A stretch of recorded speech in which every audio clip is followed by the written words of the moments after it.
Bizarre Brain Comics.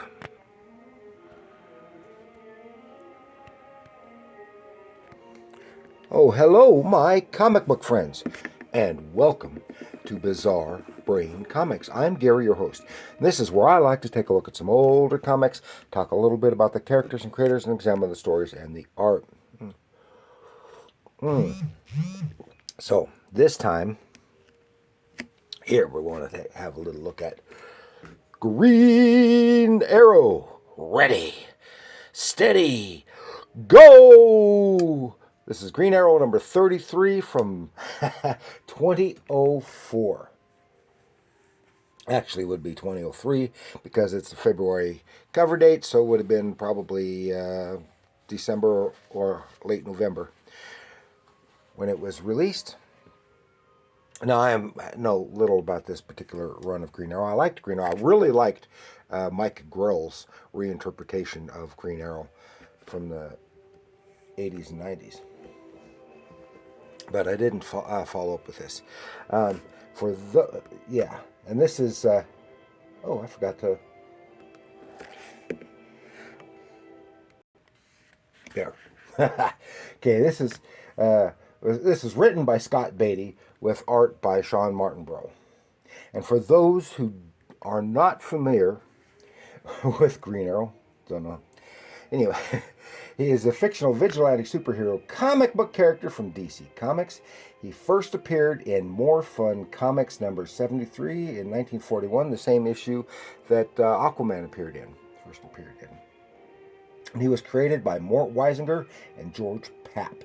And as a wealthy businessman, Oliver Queen, he is a well-known figure in, of course, the fictitious Star City in California. He uses his position to back himself financially in his crime-fighting career, utilizing his specialized talent as a skilled archer.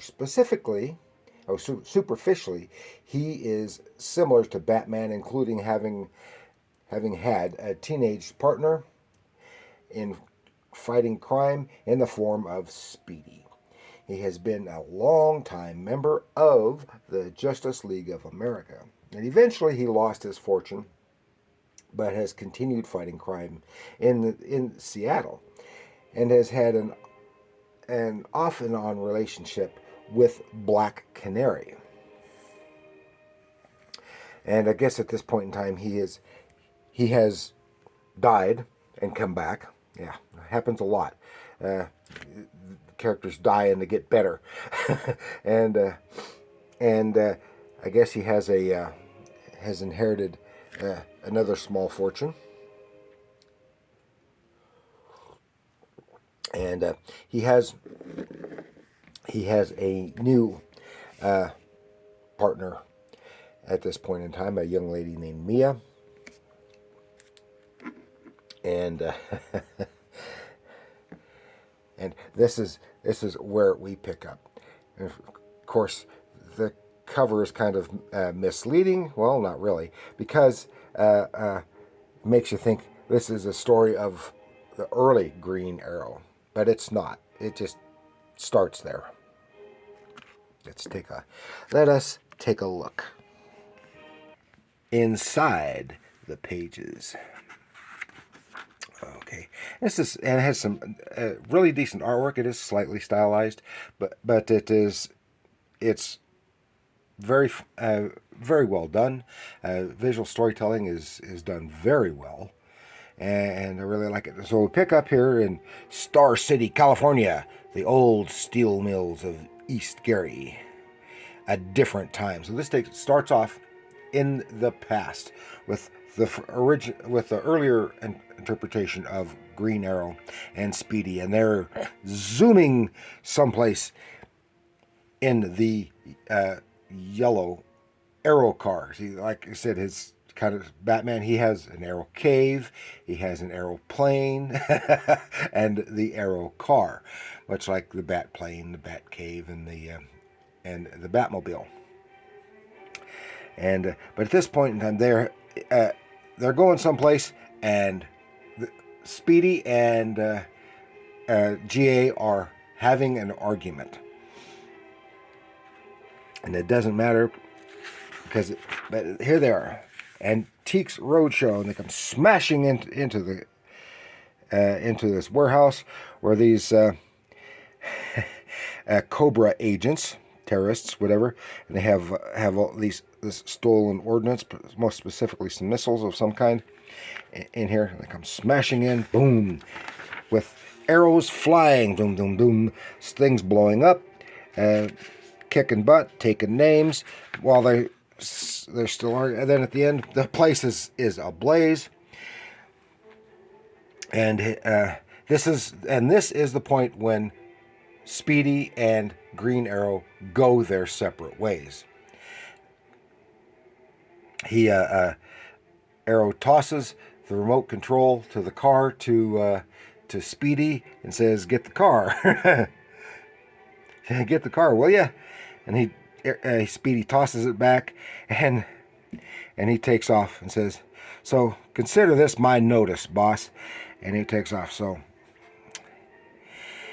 GA is not happy, so he just hits the automatic destruct button, and kablooey! The car and the warehouse go sky high. Then we're several years later in Seattle, and there's Oliver Queen, and he's fixing some chili, and there is his current protege, Mia, and she's supposed to be doing homework, I think, on her laptop here, and she spots something on DC Buy, which is eBay, someone trying to sell the Arrow car, and he says, "You had that?" And he goes, "What the heck? That's not possible. It was blown up. It must be a fake." And so then he wants to check something out. It says, "Keep an eye on the chili." He gets dressed up in one of the versions of his Green Arrow costume. It's probably the one that he's currently using again. And while she's watching that, and then he takes some Dramamine. He says, "What's that for?" And says, "Because I'm going up." And he's beamed up. Boom! Beam!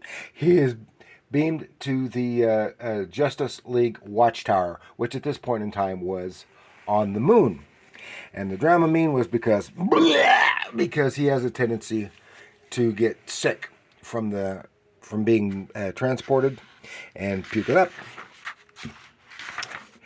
And then here's this, Sir Soups, feeling better, Ollie? When are you going to get that damn thing fixed? Says, "You're too tense during transport." Says it doesn't bother most anybody else. And he's looking through from stuff on the there that from his older exploits. And he remembers this thing. He's remembering things from when he died. And then he came back and says, "Aha, here it is. Here is the remote control for the car." And he says, use your X-ray vision on this." And he makes jokes because there's humor in here, and he makes jokes about the X-rays and Rankins, and X-ray vision doesn't work that way, but still. And says, "Is this? Oh yeah, the thing's there is a broken wire in there, and it would have involved in the self-destruct mechanism, and he corrected it with his heat vision while he was doing it." So they're walking around, and then here's Plastic Man with Starro on his face running around. And it turns out he was trying to Plastic Man because they still have one of the Starro critters from and he was trying to feed it when it glommed onto his face. And Soups pulls it off and says, "Got to be more careful there." And then, thunk, he gets on Soups, tries to take control, and says, "Then spore, replicate, and conquer." Ooh! Well, thunk, he gets it with an arrow and falls off his face. Ah!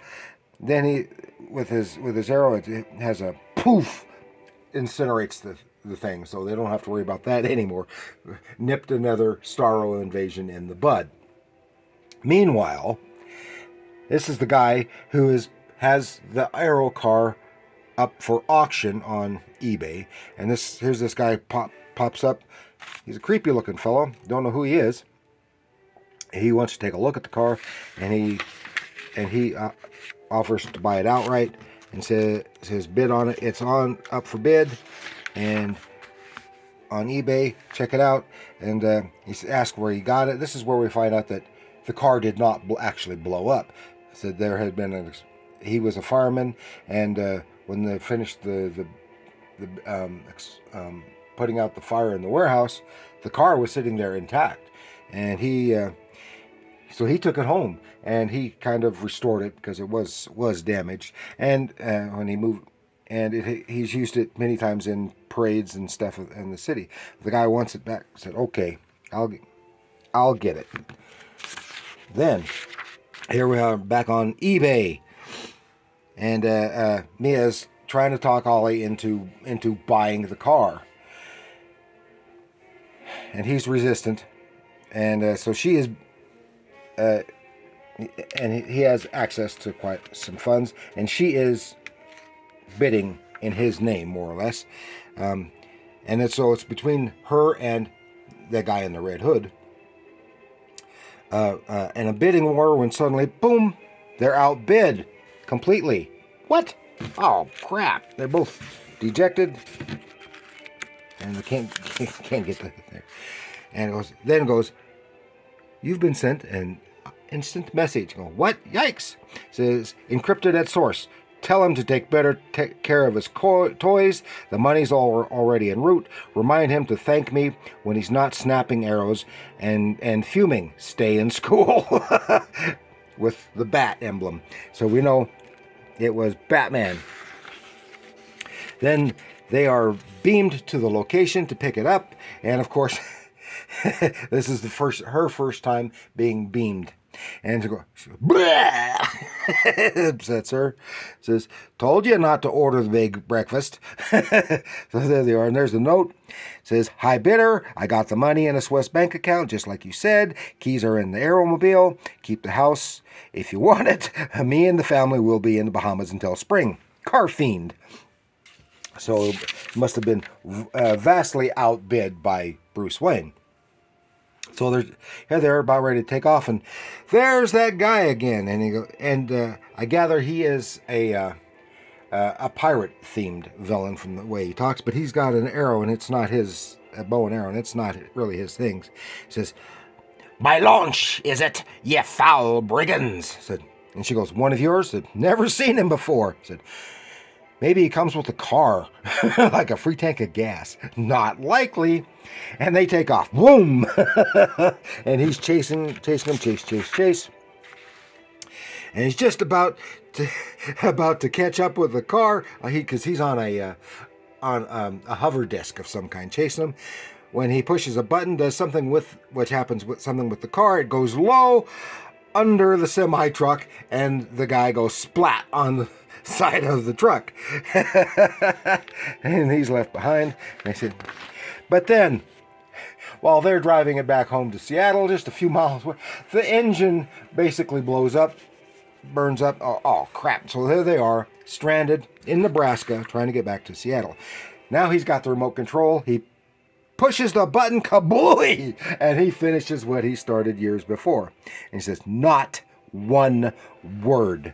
Then they finally get back home, and she's not happy. And then